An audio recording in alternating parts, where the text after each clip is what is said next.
ہزاروں درود و ہزاروں سلام بارگاہ محمد علیہ السلام۔ اللہ رب العزت کا شکر ہے جس کی توفیق سے زندگی میں ایک مرتبہ پھر نماز جمعہ کے لیے مسجد میں حاضر ہونے کا موقع نصیب ہوا۔ تمام تر تعریفیں اللہ رب العزت کے لیے ہیں جو خالق کائنات بھی ہے اور مالک کائنات بھی، اور لا تعداد مرتبہ ہدیہ درود و سلام آقا نامدار مدنی تاجدار حضور سیدنا احمد مجتبیٰ محمد مصطفیٰ صلی اللہ علیہ وآلہ وسلم کی بارگاہ عرش پناہ میں پیش کرنے کے بعد دعا ہے اللہ رب العزت مجھے حق بیانی کی توفیق عطا فرمائے، مجھے اور آپ کو سن کر اس پر عمل کرنے کی توفیق عطا فرمائے۔ حضرات محترم، میں نے سورہ آل عمران، سورہ بقرہ سے اور تیسرے سپارے کی پہلی آیہ کریمہ آپ کے سامنے تلاوت کرنے کا شرف حاصل کیا۔ اللہ رب العزت نے ارشاد فرمایا تِلْكَ الرُّسُلُ فَضَّلْنَا بَعْضَهُمْ عَلَى بَعْضٍ، رسولوں کی یہ جو جماعت ہے، تِلْكَ کا مطلب ہوتا ہے اشارہ کرنا، کہ رسولوں کی یہ جو جماعت ہے، اشارہ کر کے اللہ رب العزت فرما رہے ہیں فَضَّلْنَا بَعْضَهُمْ عَلَى بَعْضٍ، ان میں سے ایک رسول کو دوسرے رسول پر درجہ عطا فرمایا۔ میں کوشش کروں گا کہ میں ریپیٹ نہ کروں، جو مجھ سے آپ پہلے اس ٹاپک کے اوپر گفتگو سنتے رہتے ہیں، کوئی نئی چیزیں جو ہیں وہ آپ کے سامنے میں عرض کروں۔ اللہ رب العزت اپنے حبیب علیہ السلام کے نلین پاک کا صدقہ توفیق عطا فرمائے۔ حضرات محترم، توجہ فرمائیے کہ اللہ رب العزت نے اس کا آغاز یوں فرمایا تِلْكَ الرُّسُلُ، کہ یہ جو رسولوں کی جماعت ہے۔ اب اللہ رب العزت نے فرمایا اشارہ، اب جس سے مخاطب ہو اور مخاطب کر کے جس کی طرف اشارہ کیا جائے، اب اس سے چھپا کے اشارہ نہیں کیا جائے، یہ بات ذہن نشین ہے۔ اگر یہاں پہ آپ میں سے احباب موجود ہیں، قبلہ صوفی صاحب تشریف فرما ہے، میں ان کی طرف کمر کر دوں تاکہ انہیں نظر کوئی نہ آئے، اور مخاطب بھی ان سے میں ہو جاؤں اور کہوں کہ صوفی صاحب یہ جو مسجد کا محراب ہے، انہیں نظر نہ آئے، ان کی طرف بندہ کمر کر دے، تو یہ اشارہ کرنے کا مقصد پورا نہیں ہوتا۔ عربی گرامر جب آپ اٹھاتے ہیں تو اس کا مطلب یہ ہوتا ہے کہ جب آپ اشارہ کر رہے ہوں تو جس کی طرف اشارہ ہے وہ بھی نظر آئے، اور جس کو کہہ رہے ہیں کہ یہ جو ہے، جو مشار علیہ ہے، جو مشیر ہے، اس کی طرف ہو، اسے بھی نظر آئے، جس کی طرف اشارہ ہو رہا ہے وہ بھی نظر آئے۔ اللہ رب العزت ایڈریس فرما رہا ہے رحمت عالم صلی اللہ علیہ وسلم، آپ کے اور میرے کریم آقا کو خطاب فرما رہا ہے۔ حضور کی طرف اشارہ کر کے اللہ فرماتا ہے تِلْكَ الرُّسُلُ، اے حبیب یہ جو رسول تجھے سامنے نظر آ رہے ہیں، یہ جو رسول تجھے سامنے نظر آ رہے ہیں، تجھ سے پہلے گزر چکے ہیں لیکن تیرے سامنے ہیں، تجھے نظر آ رہے ہیں۔ اب ان رسولوں کو دیکھ لے، تِلْكَ الرُّسُلُ، یہ جو رسول تجھے نظر آ رہے ہیں، فَضَّلْنَا بَعْضَهُمْ عَلَى بَعْضٍ، ان رسولوں میں سے بعض رسولوں کو میں نے ایک دوسرے کو پر درجہ عطا فرمایا، میں نے فضیلت عطا فرمائی ہے۔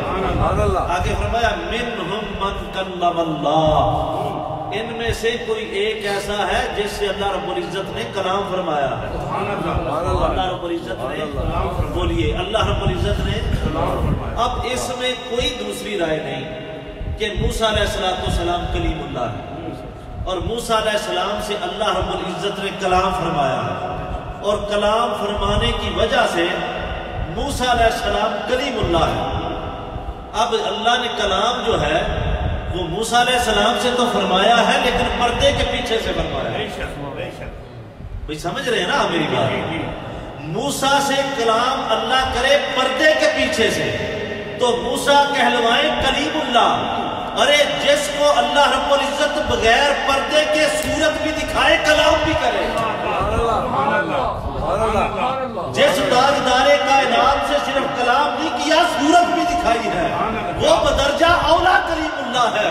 اب یہاں مراد موسیٰ بھی ہے، محمد مصطفیٰ بھی۔ وَرَفَعَ بَعْضَهُمْ دَرَجَاتٍ، اور ان میں سے پھر ایک ایسا ہے جس کو سب سے بلند مرتبہ تھا۔ اب امام علامہ قسطلانی نے بڑی خوبصورت بحث فرمائی ہے۔ وہ لکھتے ہیں کہ آپ میزان لے لیں، ترازو لے لیں، ترازو کے ایک پلڑے میں آپ 7 آسمانوں کو رکھ دیں اور اسی پلڑے میں آپ 7 زمینوں کو رکھ دیں۔ پھر علامہ قسطلانی لکھتے ہیں کہ اسی پلڑے میں آپ سورج کو رکھ دیں، اسی پلڑے میں آپ چاند کو رکھ دیں، آپ ستاروں کو رکھ دیں، آپ سمندروں کو رکھ دیں۔ اب یہاں تک بات نہیں کی، علامہ قسطلانی فرماتے ہیں کہ اسی پلڑے میں لوح و قلم کو رکھ دیں اور اسی پلڑے میں کائنات کی وسعتوں کو رکھ دیں۔ ساری کائنات بشمول لوح و قلم ترازو کے ایک پلڑے میں رکھ دیں اور ایک پلڑے میں محمد مصطفیٰ کو رکھ دیں، وہ سارے پلڑے ہلکے پڑ جائیں گے، محمد مصطفیٰ کا وزن ہوگا۔ اتنا درجہ عطا فرمایا اللہ رب العزت نے، اتنا درجہ عطا فرمایا ہے کہ رسولوں میں سے بعض رسولوں کو درجہ عطا فرمایا۔ اب ریفرنس ٹو دا کانٹیکسٹ ہوتا ہے، ایک بات یا ایک جو آیہ کریمہ اللہ رب العزت ارشاد فرما رہے ہوتے ہیں، دیکھا یہ جاتا ہے کہ اس سے پہلے کیا ذکر ہو رہا ہے اور اس کے بعد کیا ذکر ہو رہا ہے، پھر اس کی تفسیر کا، اس کے معنی کا، اس کے ترجمے کا تعین کیا جاتا ہے اور پھر اس کے بعد اس کی شان نزول کو دیکھا جاتا ہے کہ اس کی شان نزول کیا ہے۔ اب اس میں بھی کوئی دوسری رائے نہیں ہے کہ قرآن پاک کی ساری آیاتوں کے شان نزول میسر نہیں ہے، کچھ آیات ایسی ہیں جن کا شان نزول میسر نہیں۔ اب حضرت سبحان اللہ، بڑی خوبصورت بات ذہن میں آتی، کہیے ذرا سبحان اللہ۔ اب آیتوں کا شان نزول ہوتا ہے، سوال کیا گیا بھئی ایسی آیت بتائیں جو نہ آسمانوں پہ نازل ہوئی ہو، نہ زمین پہ نازل ہوئی ہو، نہ مکے میں نازل ہوئی ہو، نہ مدینے میں نازل ہوئی ہو۔ آپ بات سمجھ رہے ہیں؟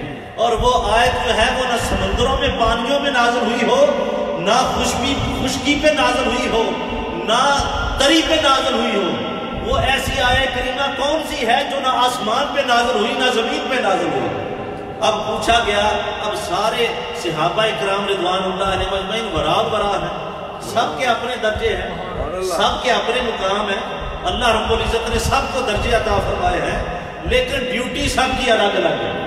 بات آپ سمجھ رہے ہیں؟ ڈیوٹی سب کی الگ الگ ہے، درجے سب کے ہیں۔ اب جب سارے خاموش رہے تو ہاتھ باندھ کے مولا کائنات کے دروازے پہ آئے۔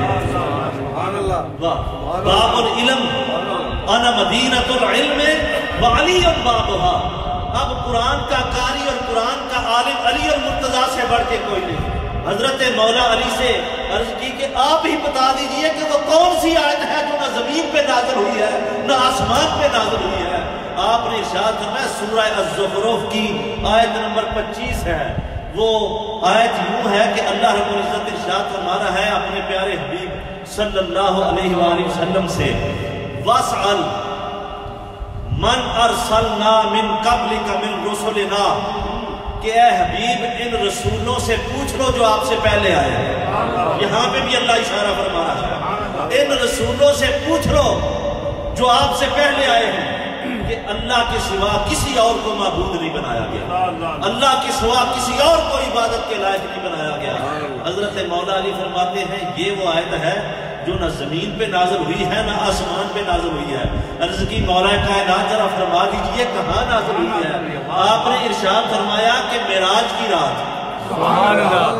جب مسجد اقصی میں حضور نبیوں کو امامت کرا چکے، جب نبی حضور کے پیچھے صفے باندھ کے کھڑے ہو چکے، حضور نبیوں کو امامت کرا چکے، امامت کرانے کے بعد جب مصطفیٰ کی سواری براق آپ کے سامنے کھڑا کیا گیا اور براق پہ سوار ہو کر مصطفیٰ نے پرواز کی اور سارے انبیاء بھی محو پرواز ہوئے، اپنے اپنے ٹھکانوں سے جہاں سے آئے تھے واپس جانے لگے۔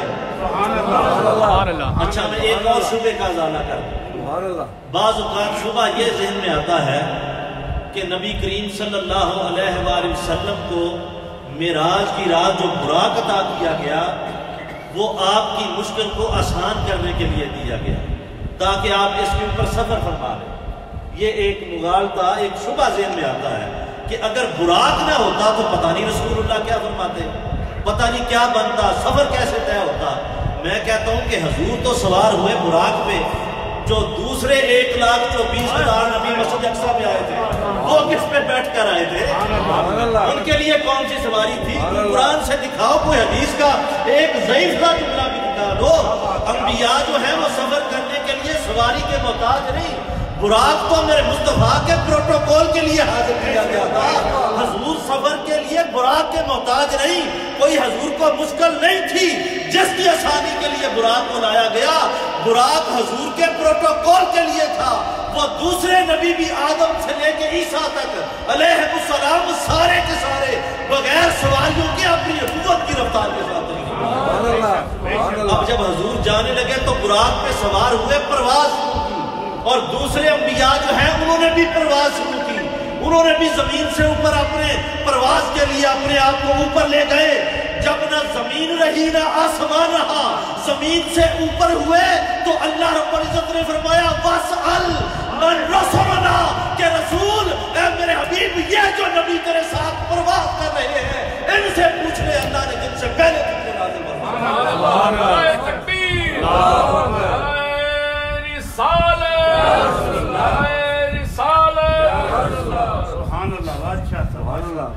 اب قرآن کی یہ آیت جو ہے یہ نہ زمین پہ نازل ہوئی نہ آسمان پہ نازل ہوئی۔ اب توجہ فرمائیے کہ معراج کی رات جب مسجد اقصی میں رسول اللہ صلی اللہ علیہ وسلم تشریف، جب عظمت مصطفیٰ کی بات ہو، ذکر معراج کا ہے یا میلاد کا ہے، حضور کی عظمت کی بات کرنی ہے، یہ بات ذہن نشین رکھیں۔ اب آقا علیہ الصلوۃ والسلام فرماتے ہیں، حدیث میں آپ نے سب نے پڑھا ہے، انا سید المرسلین ولا فخر، کہ میں سارے نبیوں کا سردار ہوں، فخر نہیں کرتا۔ میں سارے نبیوں کا سردار ہوں، فخر نہیں کرتا۔ اب دیکھیے کہ حضرت آدم علیہ السلام جو مسجود ملائکہ ہے، وہ اگر آقا کے پیچھے کھڑے ہیں تو اس بات پہ فخر کیا جا سکتا ہے، لیکن آپ فرماتے ہیں ولا فخر، میں فخر نہیں کرتا۔ اگر حضرت ابراہیم جیسا جلیل القدر آپ کے پیچھے کھڑا ہے، جو آگ کو گلزار بنانے والا نبی ہے، وہ پیچھے ہے، مصطفیٰ آگے ہے، فرماتے ہیں ولا فخر، میں فخر نہیں کرتا۔ اگر یوسف جیسا حسین و جمیل پیچھے ہے، جس کے لیے زنان مصر نے اپنی انگلیاں کاٹ لی، حضور فرماتے ہیں ولا فخر، میں اس بات پہ فخر نہیں کرتا۔ اگر موسیٰ جیسا جلیل القدر نبی پیچھے کھڑا ہے، جس کا قرآن میں سب سے زیادہ ذکر آیا ہے، وہ حضرت موسیٰ علیہ السلام، آپ کے پیچھے حضور فرماتے ہیں میں فخر نہیں کرتا۔ اب یہ بات فخر کرنے والی، علامہ یوسف نبھانی نے اس کے اوپر بحث کی۔ آپ ارشاد فرماتے ہیں اگر یہ بات کہہ کے حضور خاموش ہو جاتے نا تو بات اور تھی، لیکن آقا نے اس کی وضاحت فرما دی۔ بھائی اگر میرے پیچھے مسجد نبی میں موسیٰ کھڑے ہیں تو یہ بات میرے لیے فخر والی نہیں ہے، اگر میرے پیچھے آدم کھڑے ہیں تو میرے لیے قابل فخر بات نہیں ہے، اگر میرے پیچھے حضرت ابراہیم و خلیل اللہ حضرت اسماعیل کھڑے ہیں تو میرے لیے فخر کی بات نہیں۔ یہ فخر آدم کرے، یہ فخر ابراہیم کرے، یہ فخر اسماعیل کرے، یہ فخر موسیٰ کرے، یہ فخر کلیم اللہ اور عیسیٰ روح اللہ کرے، جس کو اللہ نے میری امامت عطا فرمائی۔ تو نبیوں میں سے کچھ نبی ایسے ہیں جن کو اللہ نے درجات عطا فرمائے ایک دوسرے کے اوپر۔ اب میں عرض یہ کر رہا تھا کہ ریفرنس ٹو دا کانٹیکسٹ دیکھا جاتا ہے کہ پیچھے بات کیا ہو رہی ہے۔ سورہ بقرہ میں دوسرے سپارے کی جو آخری آیت ہے نا، وہ یہ ہے وَإِنَّكَ لَمِنَ الْمُرْسَلِينَ۔ کیا آیت ہے؟ وَإِنَّكَ لَمِنَ الْمُرْسَلِينَ، رسولوں کا ذکر ہوا ہے، اور آخر پہ اللہ نے فرمایا وَإِنَّكَ لَمِنَ الْمُرْسَلِينَ، اے میرے مصطفیٰ تو رسولوں میں سے ہے، اے میرے مصطفیٰ تو بولیے، اے میرے مصطفیٰ تو رسولوں میں ہے۔ اب جو رسول ہے وہ صاحب معجزہ ہے، جو رسول ہے اس کے پاس معجزہ بھی ہے، جو رسول ہے اس کے پاس وحی بھی آتی ہے، جو رسول ہے وہ قوم کے اندر سب سے بہتر بھی ہے، جو رسول ہے وہ قوم میں سب سے خوبصورت بھی ہے، جو رسول ہے وہ قوم میں سب سے زیادہ صاحب علم بھی ہے، جو قوم ہے جو رسول ہے وہ قوم کے اندر صاحب زیادہ وسیلہ بھی ہے۔ اب سارے نبیوں کا ذکر ہو رہا ہے۔ اللہ رب العزت نے فرمایا کہیں لوگ یہی نہ سوچنا شروع کر دیں کہ جیسے دوسرے رسول ہیں ویسے یہ رسول ہے، جیسے دوسروں کے پاس معجزے ہیں ویسے اس کے پاس معجزے ہیں، جیسا دوسروں کے پاس علم ہے ویسا اس کے پاس علم ہے۔ تسلسل یہ آ رہا ہے رسولوں کے ذکر کا۔ جب یہ ذکر چل رہا ہے تو یک لخت اللہ رب العزت نے مضمون کو چینج کر دیا کہ یہ نہ سمجھنا کہ جیسے دوسرے رسول ہیں ویسا یہ رسول ہے۔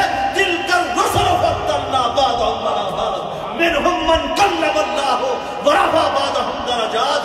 دوسرے رسولوں جیسا نہیں، دوسرے رسولوں سے افضل رسول محمد مصطفیٰ۔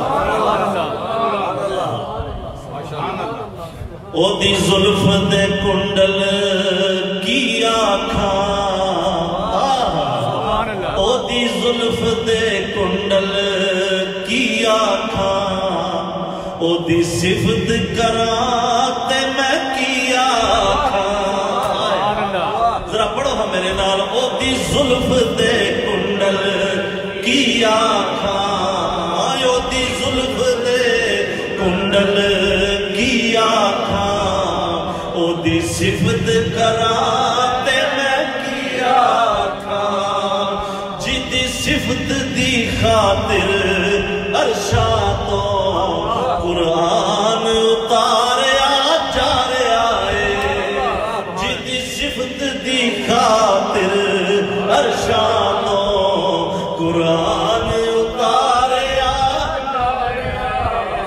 او دا چہرہ وجہ اللہ دا، او نور نظر عبداللہ دا۔ کیا کہہ دے ہو سبحان اللہ؟ او دا چہرہ وجہ اللہ دا، او نور نظر عبداللہ دا، او نور نظر عبداللہ، سارے کہہ دے او نور نظر عبداللہ، او نور نظر عبداللہ دا، اس سونے دے سونے مکھڑے دا، اس سونے دے سونے مکھڑے دا، دیدار کرایا جا رہا ہے، او دی زلف دے کنڈل کی آنکھاں، او دی صفت کراتے میں کی آنکھاں۔ یہ میرے نبی کو اللہ نے کمال عطا فرمائے ہیں کہ جتنی بھی خصوصیات ہو سکتی ہیں وہ دوسرے نبیوں کو عطا کی ہیں۔ سارے نبیوں کے کمالات مصطفیٰ کے کمالات کا صدقہ اللہ کہتا ہے۔ اللہ نے فرمایا سونے میں تیرے کمالات کا صدقہ اتار کے دوسرے نبیوں کو عطا کرتا ہوں۔ اب دیکھیے کہ 5 چیزیں بظاہر اللہ رب العزت نے ہر کسی کو عطا فرمائی۔ سب سے پہلی بات یہ ہے کہ اللہ رب العزت نے یہ جو قوت باصرہ ہے، یہ جو دیکھنے کی قوت ہے، اچھا بات بشر کی عام مخلوق کی نہیں کرنی، ٹاپک ہمارا یہ ہے کہ نبیوں میں سے بعض نبیوں کو درجہ عطا فرمایا۔ اب جو دیکھنے کی قوت ہے، قوت باصرہ، یہ نبیوں میں سے اللہ نے کسی اور نبی کو ایسی نہیں دی جو محمد مصطفیٰ کو۔ اب حدیث پاک بڑی مشہور ہے، آپ نے سن رکھی ہے کہ جنگ کے موقع پر اب روایات میں 2 صحابہ اکرام کا نام آتا ہے، ایک کا آپ نے سن رکھا ہے، دوسرے کا میں آج کبھی آپ کو بتاتا ہوں۔ ایک تو ہے حضرت قتادہ رضی اللہ تعالیٰ عنہ کا واقعہ، اور دوسرا حدیث پاک میں نام آتا ہے حضرت سعد بن ابی وقاص رضی اللہ تعالیٰ عنہ، کہ جنگ کرتے کرتے یہ آنکھ کا جو ڈیلا ہے، آنکھ ہے، یہ باہر نکل آتی ہے، اور رسول اللہ صلی اللہ علیہ وآلہ وسلم کے پاس آتے ہیں اور پاس آ کے کہتے ہیں کہ یا رسول اللہ آنکھ نکل آئی ہے، یہ ڈیلا باہر نکل آیا۔ اب حدیث میں لکھا ہے کہ آقا علیہ السلام نے لعاب دہن لگایا، یہ حدیث آپ نے سن رکھی ہے، میں نے بات اور آپ کے سامنے ماشاءاللہ تو لگایا اور وہ آنکھ درست ہو گئی، آنکھ نے دیکھنا شروع کر دیا۔ اب رحمت عالم صلی اللہ علیہ وآلہ وسلم فرماتے ہیں کہ بتاؤ اب آنکھ کیسا دیکھتی ہے؟ آنکھ کیسا دیکھتی ہے؟ جو پہلی صحیح آنکھ ہے وہ بہتر دیکھتی ہے، یہ جو زخمی آنکھ دوبارہ صحیح کی گئی ہے میرے لعاب دہن سے، میرے دست مبارک سے، یہ کیسا دیکھتی ہے؟ وہ کہتا ہے یا رسول اللہ صلی اللہ علیہ وسلم سے ابھی عرض کرتے ہیں میرے لیے پہچان کرنا مشکل ہو گیا، میرے لیے پہچان کرنا مشکل ہو گیا ہے۔ اب حدیث کے الفاظ یہ ہیں کہ صحابی عرض کرتے ہیں یا حضرت سعد بن ابی وقاص عرض کرتے ہیں یا حضرت ابو قتادہ رضی اللہ تعالیٰ عنہ عرض کرتے ہیں، آپ فرماتے ہیں جب رات ہوئی تو عرض کرتے ہیں یا رسول اللہ یہ جو پہلی آنکھ ہے نا یہ صرف دن کو دیکھتی ہے، رات کو نہیں دیکھتی، یہ جو آنکھ آپ نے عطا کی ہے یہ دن کو بھی دیکھتی ہے، رات کو بھی دیکھتی ہے، یہ رات کو بھی دیکھتی ہے۔ اب اس کے اوپر علامہ ملا علی قاری نے بحث کی، ان کا سن وفات 635 ہجری ہے، انہوں نے اس کے اوپر بحث کی۔ وہ کہتے ہیں کہ یہ کیسے ممکن ہے کہ جو آنکھ اللہ نے عطا کی ہو وہ کم دیکھے، جو مصطفیٰ نے عطا کی ہو وہ زیادہ دیکھے۔ لمبی گال سن کے بھی سبحان اللہ بھئی بات ذرا توجہ فرمائے۔ حضرت ملا علی قاری بحث کرتے ہیں اس بات کے اوپر، حضور کے اس موعظے کے اوپر، یہ کیسے ممکن ہے کہ اللہ کی عطا کردہ آنکھ کم دیکھے اور وہ آنکھ جو آنکھ سے باہر آ گئی، جس کا ڈیلا آنا باہر آ گیا اور اس نے دیکھنا چھوڑ دیا، اب مصطفیٰ کے دستے قدرت لگے، مصطفیٰ کے دستے مبارک لگے، حضور کا لعاب دہن لگا، اب وہ آنکھ دن کو بھی دیکھے رات کو بھی دیکھے، اور جس کو اللہ کا دستے قدرت لگا وہ صرف دن کو دیکھے رات کو نہ دیکھے، یہ کیسے ممکن ہے؟ بات مانی نہیں جاتی۔ اب علماء نے بڑی خوبصورت بات اس پہ لکھی ہے، یاد کر کے جائیے اور اپنے ایمان کو تازہ کیجئے۔ آپ فرماتے ہیں کہ اس آنکھ کو جو زخمی نہیں ہوئی تھی اللہ کا دست قدرت لگا ہے ایک مرتبہ، اللہ کا دست قدرت لگا ہے ایک مرتبہ، اور جو رسول کا ہاتھ ہے وہ رسول کا ہاتھ ہی نہیں ہے۔ اب جو رسول کا ہاتھ ہے وہ رسول کا ہاتھ ہی نہیں ہے، جذباتی بات نہیں، قرآن دیکھے اللہ فرماتا ہے ید اللہ فوق ایدیہم، صحابہ تمہارے ہاتھوں کے اوپر جو ہاتھ ہے یہ رسول کا نہیں خدا کا ہاتھ ہے۔ اب جو پہلی آنکھ ہے اس کو دست قدرت نے چھوا ایک مرتبہ، اب دوسری آنکھ کو دست قدرت نے چھوا 2 مرتبہ، جو ایک مرتبہ جس کو خدا کا دست قدرت لگا وہ دل کو دیکھے، جس کو مصطفیٰ کی صورت میں 2 مرتبہ لگا وہ دل کو بھی دیکھتی ہے رات کو بھی دیکھتی ہے۔ اچھا کو سبحان اللہ، پھر کہہ دو ایک سبحان اللہ۔ اب یہ مصطفیٰ کی دی ہوئی قوت باصرہ، اپنی قوت باصرہ نہیں ہے۔ اب اپنی قوت باصرہ میں بخاری عرض کرنے لگا ہوں کہ یہ ذرا سبحان اللہ۔ حضور فرماتے ہیں اقیموا صفوفکم، اے میرے صحابہ اپنی صفاں سیدھیاں رکھیا کرو۔ کیا اپنی صفیں سیدھی رکھا کرو، کیوں؟ آپ نے ارشاد فرمایا میں جیسے سامنے دیکھتا ہوں ویسے ہی پیچھے دیکھ رہا ہوں، مصطفیٰ جیسے سامنے دیکھ رہے ہیں ویسے ہی پیچھے دیکھ رہے ہیں۔ بخاری شریف کی حدیث پاک ہے یہ میرے کریم آقا کی قوت باصرہ ہے جو سامنے بھی ویسے ہی دیکھتی ہے اور پیچھے کی طرف بھی ویسے ہی دیکھتی ہے۔ حضور نے ایسے ہی بات ختم نہیں کی، آپ نے فرمایا کہ تمہارے خشوع اور تمہارے خضوع یہ مجھ سے چھپے ہوئے نہیں۔ آپ کو بات کی سمجھ آ رہی ہے؟ اس کا تعلق ہوتا ہے دل کی کیفیت کے ساتھ، سمجھ آ رہی ہے آپ کو؟ خضوع کا تعلق ہوتا ہے دل کی، بولیے دل کی کیفیت کے ساتھ، کہ دل کے اندر بندہ اس وقت کیا سوچ رہا ہے، بھئی کون جانتا ہے؟ اللہ کے سوا۔ بولیے بھئی آپ کو بندہ دعویٰ کر سکتا ہے کہ میں جانتا ہوں تیرے دل کے اندر کیا ہے؟ حضرت سلطان العارفین نے بڑی خوبصورت بات کی، آپ فرماتے ہیں دل دریا